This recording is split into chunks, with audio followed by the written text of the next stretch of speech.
Well, welcome to our newest blog, and here's a chance for you to get updated on some of the things that are going on in the church.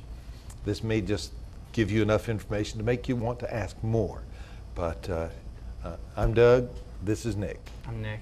One of the first things we're going to talk about is kind of exciting because it's been a long time coming, but this last week we finally got 2 portables to expand our total floor space somewhat. Yeah, so here's some more room for classes and groups to meet that we have been lacking in for some time. And there's been more than once that a special deal that we thought was coming through for portables fell through. And but the doors opened and they're here. A lot of work is yet to be done, but just so you'll know they're here, and it won't be long before they're functional. You want to go outside? Yeah, we're going to walk out and have a look at them. They will be accessed through this what we call the food court here, and going out through what is currently the playground. We've got a sidewalk here already. We'll put a gate at the end here and probably some kind of fence to keep the kids and the walkers separated. And it'll have pretty easy access out those doors to the 2 buildings.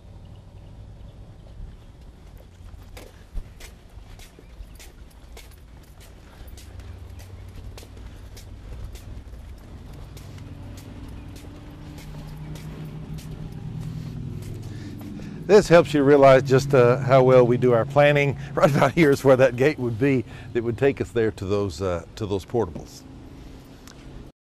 So these are the 2 buildings from Lynn Haven Elementary. They were free in that we didn't have to pay for the buildings themselves. But of course we had to pay for the cost of moving them.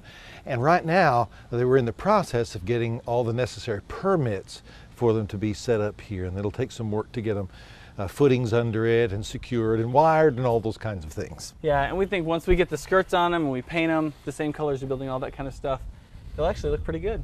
Yep. Come on in.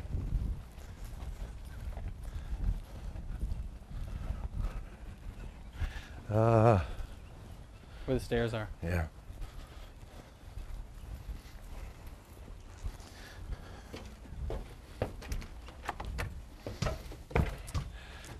It's going to be too dark in here to shoot, isn't it? Yeah. So anyway, both of these buildings are 24 by 32, large enough for a really very large Sunday school class or group of 40 or 50. It's possible that we may make some decisions about dividing one of them into a couple of smaller spaces.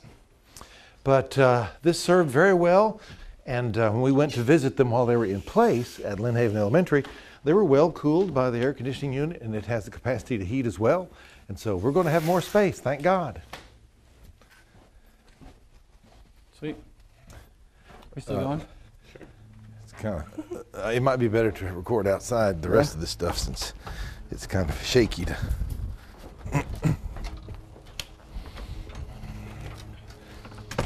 So everything here is still facing each other. When they were at Lynn Haven Elementary, there was a cover and those kinds of things.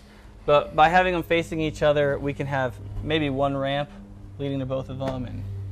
And this way, with them oriented towards each other, it's easy to get in and out. We only need one walkway. Mm-hmm. So stay tuned. We'll do a lot of this work ourselves, and you'll have an opportunity to bring your family and your rollers and roll up your sleeves and help to paint these things, help to get them fixed up inside and out. For the use of the church. Now, what else is going on? We just got back from annual conference. Annual conference. Your favorite time of year. Yeah. And of the 2 of us who could have been moved somewhere else, we both ended up back here again. Sure. That's the bad news, Lynn Haven, is that Doug and I will be back for yet another year. My 4th. And my 16th. So this is not a surprise. Of course, there are a lot of consultation that's done along the way, but officially, pastors are appointed by the bishop 1 year at a time. And so I'm glad to enter my 16th year here at Lynn Haven, and Nick his 4th. Even though he's been here longer than that, he's only been under the bishop's appointment authority for going on 4 years. This is sort of my, this next year will be sort of my 6th year. Okay. After July. Okay. Other things that happened in annual conference were it's just a lot of business that goes on, approving a budget for the entire conference, which is some 700 churches, 150,000 Methodists. Other things we learned during annual conference are that we are getting a new district superintendent. Reverend Randy Woodham will be arriving here pretty soon to be our district superintendent and our boss, Right. immediate And boss. if you think that that's odd because we haven't had this last one very long, you'd be right. We've only had the one who's leaving. Yeah, a couple Reverend Walker years. Epps was here only for a couple of years. Normally they're appointed for 6 years, but he got the opportunity to move to Dothan where his family owns a home, and he'll continue as a district superintendent up there. So this will be great for everyone. Another thing you need to know. And we like the guy who's coming. Oh, sure. Good friend of mine for 20 years. Another thing you should know about is that we'll be getting a new bishop in September. Bishop Larry Goodpastor, who has been our Episcopal leader for 8 years, has finished up that term. And normally, after an 8-year term, a bishop is moved to serve somewhere else. And so we'll find out later on who our new bishop will be. Antonius Barnes is one of the delegates from our church who will be going to jurisdictional conference to help select and appoint the next bishop that we'll have here. So pray for Antonius. Mm-hmm. Yeah. What else? And then we wanted to give you a little bit update on the building and where we're at with the building stuff. There's Sure. not a lot to report, but there's some. Yeah, movement is steady. But you're not seeing anything outdoors.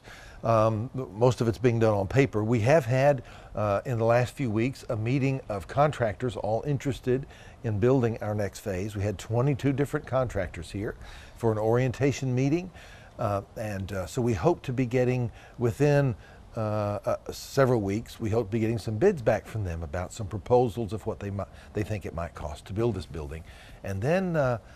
Later on this fall, we'll eventually be at that place where we need to make the decision about moving forward with the construction. We do have nearly $400,000 in our building fund, and the commitments that you have made keep coming in. And so everything is in place and moving forward, but not at a rapid pace. You understand? What would you say to people who are thinking, we've already done the capital campaign, for heaven's sakes, how long does it take to do this kind of thing? For example, we're going to have a 60-day lag here because of the core sample that's necessary, which is a civil engineering issue. So for people who aren't familiar with this kind of thing, is there any encouragement you'd say? Well, yeah, it's just, it is a slow process because we want to be sure that we do our due diligence. Our building chairperson, Troy Nevins, has been following the direction of the building committee when they decided that they wanted to interview several builders, get several contractors an opportunity to weigh in on this and get the best price that we can. We also know that two other things are going on in the marketplace. One, our building materials are going up in cost along with fuel costs, but also labor. A lot of these builders are without something to do, and they are hungry in that regard. And so this may be a good time to build, but all this takes time as these steps unfold. There's a tremendous amount of details in the process. There sure is. Even you just assume that there would be lots of details, and then if you take your assumption that there are going to be a lot of details and multiply that by between 10 and 50, you'd be somewhere near the actual amount of Sure. details that are actually in the process. Think about this. Have you ever built a home? How much work did it take for you and your wife, or your husband, or your parent? How much work does it take for a family to come to agreement on what they want to build? Well, think about a couple thousand people agreeing on what we want to build. So it's a long process, but we do our work well. We won't regret what we have done. So we're on the way. Keep praying for us, and come back for other updates. Okay?